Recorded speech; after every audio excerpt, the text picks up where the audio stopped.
រូបជម្រាបសួរពុកម៉ែបងប្អូនទាំងអស់គ្នាថ្ងៃនេះតែខ្ញុំនឹងមកធ្វើម្ហូបមួយមុខដែលមានឈ្មោះថាចំហុយប្រហុកសាច់ជ្រូកពងទាឲ្យមានរសជាតិឈ្ងុយឆ្ងាញ់បើសិនជាពុកម៉ែបងប្អូនមិនទាន់បាន Subscribe Channel របស់ខ្ញុំទេសូមជួយ Subscribe Channel របស់ខ្ញុំម្នាក់មួយផងដើម្បីបានទទួលវីដេអូថ្មីៗអំពី Channel YouTube របស់យើងខ្ញុំសូមអរគុណ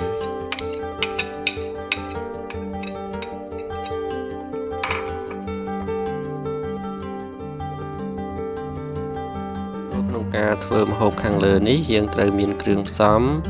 ដូចតទៅមានពងទា2គ្រាប់សាច់ជ្រូកប្រហែល2ទៅ3ខាំនិងប្រហុកត្រីរៀលប្រហែល2ទៅ3ត្រីបន្ទាប់មកទៀតយើងត្រូវហាន់សាច់ជ្រូកឲ្យរាងតូចងាយស្រួលក្នុងការកិនក្នុងម៉ាស៊ីនពីយើងមិនមានម៉ាស៊ីនកិនទេយើងចិញ្ច្រាំក៏បានដែរ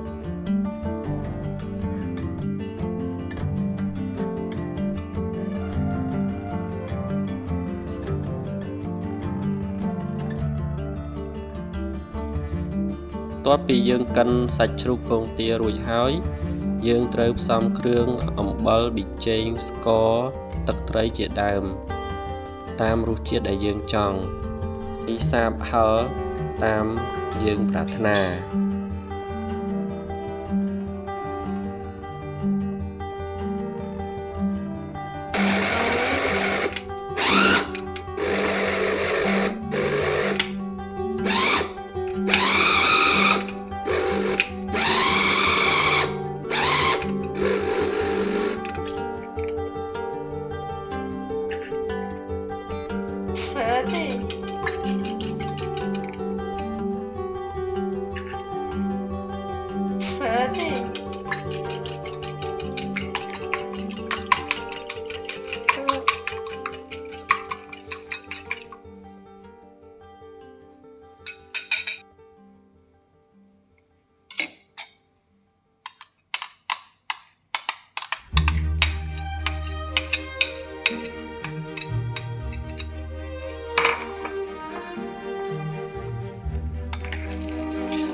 មកយើងយក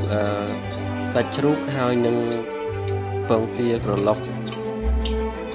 ដែលយើងបានកិនហើយនឹងយកទៅចំហុយរយៈពេល30នាទីជាការស្រេច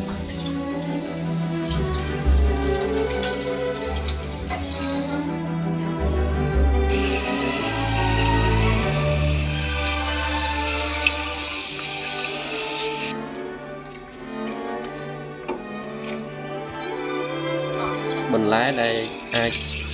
យកមកផ្ទាប់ជាមួយនឹងមុខម្ហូបខាងលើបានមានត្រកួនត្រប់គ្រប់ប្រភេទនិងបន្លែបៃតងផ្សេងៗដែលអាចស្ងោរឬក៏អាចញ៉ាំឆៅជាមួយនឹងម្ហូបនេះបានបែបលក្ខណៈស្រុកស្រែចម្ការម្ហូបខ្មែរមួយមុខនេះគឺ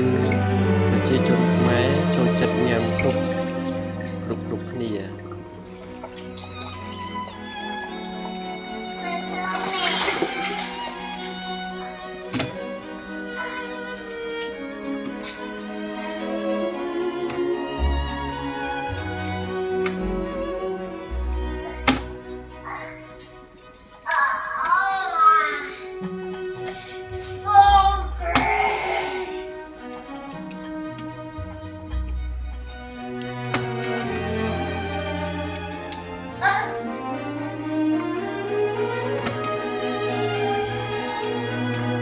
ខាងលើនេះគឺជារបៀបធ្វើម្ហូបមួយមុខនេះសូមបងប្អូនពុកម៉ែទាំងអស់គ្នារីករាយក្នុងការមើល